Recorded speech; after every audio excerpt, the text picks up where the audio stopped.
अस्सलाम वालेकुम everybody, welcome back to another review video जहाँ पे मैं आपको आज बताने लगा हूँ अपना पर्सनल हायाबूसा का ओनरशिप एक्सपीरियंस।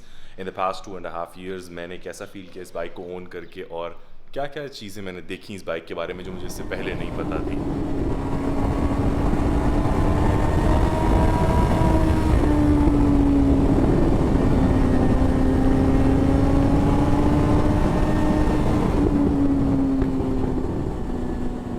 पहली बात तो ये कि मैं दोपहर की गर्मी में बाहर निकल के वीडियो इसलिए कर रहा हूँ कि मेरी तबीयत काफ़ी ख़राब हुई हुई है। ईद का चौथा दिन है आज और मेरी बस ऐसी तबीयत है। सुबह से मैं आराम कर रहा था, फिर मैंने सोचा कि आप लोगों को कुछ दिखाते हैं हायाबूसा के बारे में। काफ़ी दिन हो गए ना हायाबूसा पे राइड्स की, ना हायाबूसा को बाहर निकाला, ना हायाबूसा का कोई रिव्यू शिव्यू कोई इस तरह की वीडियो। तो फाइनली मैंने डिसाइड किया कि आज आपको सारी पुरानी कहानियाँ बताते हैं हायाबूसा की। मैं इस वीडियो को 3 डिफरेंट सेगमेंट्स में डिस्ट्रीब्यूट करूंगा। पहला तो मेरा पर्सनल हायाबूसा का ओनरशिप एक्सपीरियंस, दूसरा हायाबूसा और FZ10 का कंपैरिजन, और तीसरा हायाबूसा के अपने प्रोज एंड कॉन्स जो मैंने महसूस किए अपने एक्सपीरियंस के दौरान। हायाबूसा अनडाउटेडली वो बाइक है, किसी भी इंसान से आप हैवी बाइक के बारे में पूछते हो तो सबसे पहला नाम जो उनकी ज़ुबान पे आता है वो हायाबूसा होता है। Now as far as my experience goes, जब मैंने हायाबूसा ख़रीदी नहीं थी तो इससे पहले मुझे ये बाइक बहुत ज़्यादा अट्रैक्टिव नहीं लगती थी। Super bikes, super sports bikes में इस बाइक की शेप मुझे बहुत राउंडेड ऑफ, एजेस बहुत शार्प नहीं लगते थे।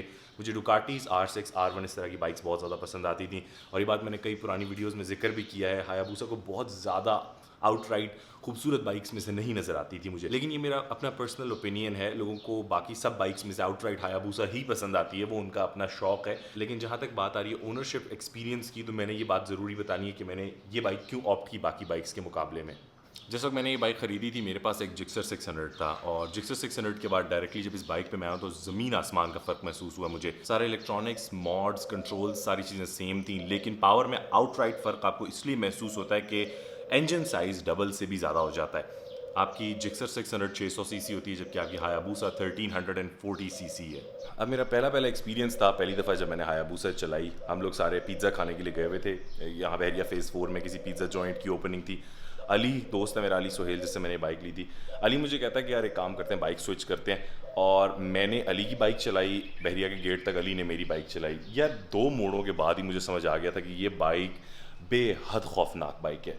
अब ये एक फ़र्स्ट एक्सपीरियंस था, ऑब्वियसली मैंने इससे पहले लीटर बाइक इक्का दुक्का ही चलाए थे और मुझे को बहुत ज़्यादा एक्सपीरियंस नहीं था ओवर पावर्ड बाइक्स के बारे में। लेकिन आपको इमीडिएटली फील हो जाता है कि ये बाइक आपके एक्सपीरियंस से कितना ऊपर है, मतलब आप कितना ज़्यादा बेयर कर सकते हो और ये बाइक उससे कितना बाहर है। मैं उस वक्त तक 600 सीसी बाइक चला सकता था और लीटर बाइक से इक्का दुक्का चलाए थे, लेकिन पहली दफ़ा जब ये मॉन्स्टर चलाया तो it was incredible, it was amazing. यार इतनी पावर, आप तीसरे गियर में जाते हुए थ्रॉटल दो और ये पीछे से टेल करता हुआ जाता था। It was so powerful. मतलब ये बाइक पहला गियर इसका जाके कहीं 160 के करीब शिफ्ट हो रहा था, और मतलब ब्रिलियंट, जस्ट ब्रिलियंट इंजीनियरिंग। और एक और डिफरेंट सी बात मुझे पहले महीने ही ओनरशिप के में समझ आ चुका था कि ये बाइक सुपर स्पोर्ट्स बाइक नहीं कहलाती, ये बाइक स्पोर्ट्स टूरिंग कहलाती है। स्पोर्ट्स टूरिंग इस वजह से कि ये इतनी कंफर्टेबल बाइक है, इतनी कंफर्टेबल बाइक है सुपर स्पोर्ट्स के मुकाबले में, ना कि दूसरी आम बाइक्स के मुकाबले में।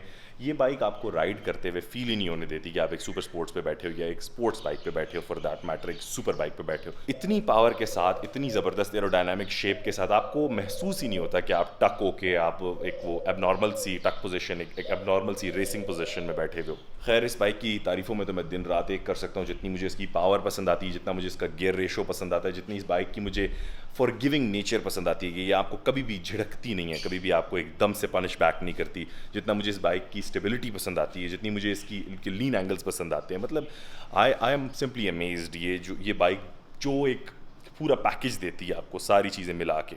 अब जहाँ इतनी तारीफ़ें कर ही ली हैं तो फिर इसको अपनी FZ10 के साथ भी कंपेयर करके देख ही लेते हैं।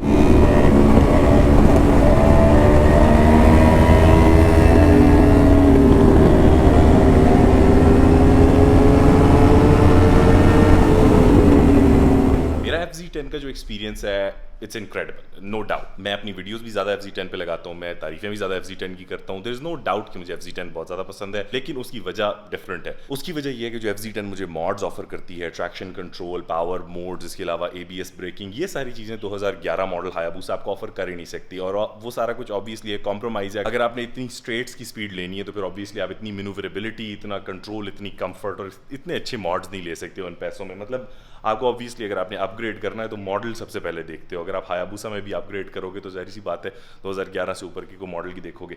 मैंने अपने अपग्रेड की सोल रीज़न इस बाइक की कंफर्ट देखी थी, दैट्स द ऑनेस्ट ओपिनियन। उसके बाद मैंने देखा था कि हाँ ये 2017 मॉडल भी है, फिर इसके साथ मुझे ABS ब्रेकिंग भी मिल रही है, फिर इसके साथ मुझे ट्रैक्शन कंट्रोल भी मिल रहा है, मतलब इसमें फीचर्स थे, तभी मुझे ये बाइक पसंद आया और ऑब्वियसली अभी भी मैं इसीलिए एंजॉय करता हूँ। लेकिन हायाबुसा को ये बाइक कभी भी मैच नहीं कर सकता, क्योंकि स्ट्रेट्स में ये बाइक मुझे 200 पे झंझोड़ के रख देता है। हायाबुसा 260 270 पे आपको इतने आराम से चलाने देती है, आप 300 पे ले जाओ, 320 पे ले जाओ, doesn't question you at all, आप रिलैक्स होकर चलाओ, आपको फील नहीं होने देती कि you are you're going at aircraft speeds. चलो इंजन कैपेसिटी, गियर रेशोज़, ये चीज़ें तो अपनी जगह, मतलब हॉर्स पावर में ऑब्वियसली हायाबुसा ऊपर है, गियर रेशोज़ इसके मुझे पसंद हैं, पावर इसकी लिनियर है, उसका टॉर्क बहुत ज़्यादा अनफॉरगिविंग है, आप ज़रा सा थ्रॉटल चेंज करते हो और बाइक पूरी की पूरी आगे पीछे शिफ्ट होती है।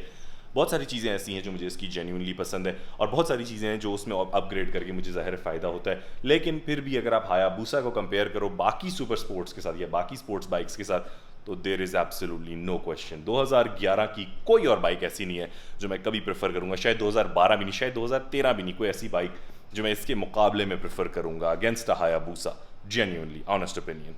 अब बात कर लेते हैं ज़रा हायाबुसा के अपने प्रोज एंड कॉन्स के बारे में। पहली तो इसकी power, there is no matching it. दूसरा इसका गियर रेशो पे हद पसंद है मुझे अगर आपने स्ट्रेट्स पे स्पीड करना है। तीसरा इसका वेट, इसको एक बहुत ज़्यादा एडिड एडवांटेज देता है ब्रेकिंग में, स्टेबिलिटी में, हाई स्पीड्स के ऊपर। ये बाइक आगे से विगल नहीं करेगा, कभी वॉबल नहीं करेगा। आपको ऑनेस्टली इसमें डैम्पर की ज़रूरत भी नहीं है, अगर आप अच्छा चलाना जानते हो ना तो स्टीयरिंग डैम्पर के बगैर भी आप बहुत हाई स्पीड्स टच कर सकते हो। और लास्ट चीज़ जो मुझे इसके अंदर पसंद आती है वो इस बाइक की, अब जो मुझे पसंद आना शुरू है, इस बाइक की शेप जो इसकी कंफर्ट देती है। इतनी ज़्यादा लंबी बाइक होने की वजह से ये मुझे पसंद आता है कि ये सुपर स्पोर्ट्स में बड़ा कंफर्टेबल है। अब नई वाली R1 R6 उनके तो हैंडल बार्स इतना नीचे कि मुझे तो अपना डैश भी नहीं नज़र आता, वो एक एडवांटेज है जो ऑब्वियसली बाद में फील होना स्टार्ट हुआ। उस वक्त थोड़ा अजीब लगता था कि सुपर स्पोर्ट्स में ये वाली कैटेगरी थोड़ी सी, यानी एक डिफरेंट कैटेगरी ऑब्वियसली। खैर कॉन्स की बात करते हैं। कॉन्स में पहली चीज़ जो मैं रखूँगा वो इसका अपना वेट ही है। इसका वेट इसको एक मैन्यूवरेबिलिटी का डिसएडवांटेज ज़रूर देता है। ये बाइक चूंकि व्हील बेस दूसरी सुपर स्पोर्ट्स से बहुत ज़्यादा लंबी है और इसका वेट बहुत ज़्यादा, मैन्यूवरेबिलिटी में बहुत मार खाती है। ये बाइक कभी भी R6 R1 के साथ के शार्प टर्न्स नहीं ले सकती। FZ10 टर्न्स में इससे बहुत बेहतर है, बावजूद इसके कि इसके टायर्स ब्रांड न्यू लगे हुए हैं, फिर भी ये बाइक FZ10 से, R1 से, ZX10R से, बाकी जितने भी 600 सीसी हैं, टर्न्स पे उनसे स्लो होगी। दूसरा कॉन, इस मॉडल के अंदर और इससे अगले मॉडल के अंदर ABS ब्रेकिंग ना होना। ABS ब्रेकिंग ज़्यादा वजनी बाइक्स के साथ बहुत ज़्यादा ज़रूरी नहीं होते, बट एक सेटिस्फैक्शन, एक तसल्ली, आपको अपने अंदर कॉन्फिडेंस फील होता है अगर आपके पास ABS ब्रेकिंग है। खुदा ना खास्ता अगर आप स्लिपरी रोड के ऊपर ब्रेक पकड़ते भी हैं ज़ोर से, बाइक नहीं स्किड करेगा।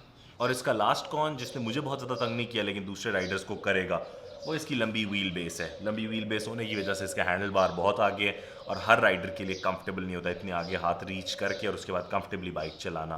तो ये था एक छोटा सा ओनरशिप रिव्यू और एक्सपीरियंस। आई एम होपिंग कि ये उन लड़कों को ज़रूर हेल्प करेगा जो हायाबुसा ओन करना चाह रहे हैं या फॉर दैट मैटर जैसी कोई भी बाइक ओन करना चाह रहे हैं, खरीदना चाह रहे हैं। इंशाल्लाह मैं कोशिश करूंगा आपके सारे सवालों के जवाब ज़रूर दूँ।